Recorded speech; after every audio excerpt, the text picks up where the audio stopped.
Hello friends, जय श्री कृष्ण, जय अंबे। आज हूँ बनाવું છું કેરીનું શાક।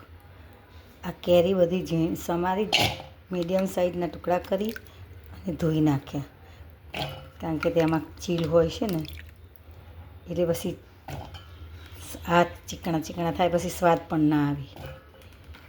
હવે આને આપણે બાફી દઈશું કેરીને।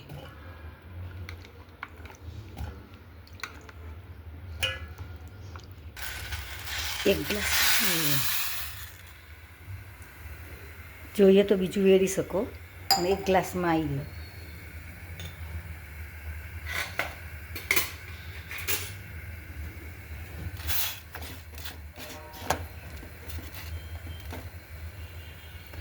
કચરી બાફવાની, પૂરી નહીં બાફવાની।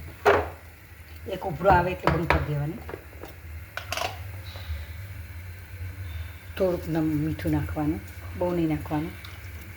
પછી શાકમાં નાખવું પડે ફરીથી। આ તો પાણીમાં જતું રહે, થોડીક ખટાશ એના હિસાબેથી। આપણી કેરી બફાઈ ગઈ છે, બફાઈને કાઢી દીધી છે। કેરી આપણી જો બફાઈ જાય છે ને, હવે આપણે ગેસ સળગાવી તેલ મૂકી દઈએ।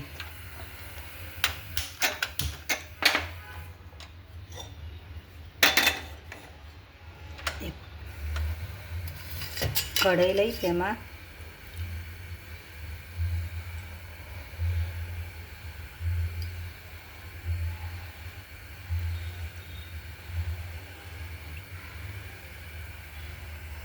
ત્રણ મોટા ચમચા જેટલું ઘી તેલ થશે।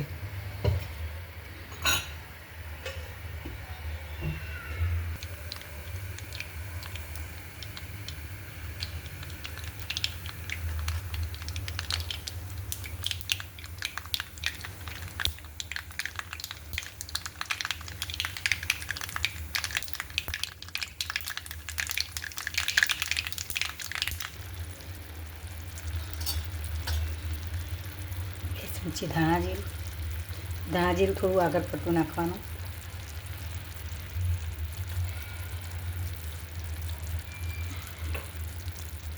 2 ચમચી લાલ મરચું,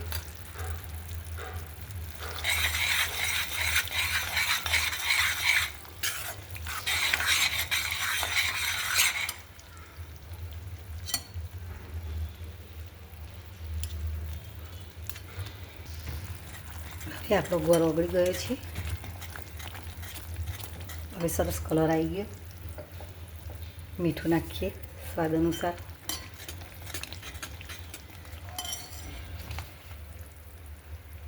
આ કેરી તોતા કેરી છે, ખાટી હોતી નથી।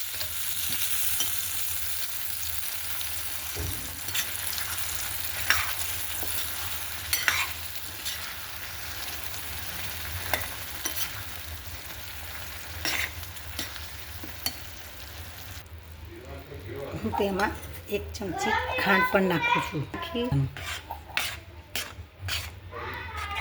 હવે આપણું શાક તૈયાર। આ રીતે બનાવશો તો શાક બહુ મસ્ત બનશે। હું આ રીતે જ બનાવું છું, જે રીતે મેં બનાવું છું એ રીતે મેં ચાલુ બતાવ્યું છે તમને। જો થઈ ગયું છે ને શાક આપણું મસ્ત સરસ। આ શાક રોટલી, પરાઠા, ભાખરી, ઢેબરા બધા સાથે સારું લાગે છે। તમે પણ બનાવજો અને એન્જોય કરજો। થેન્ક યુ, આભાર।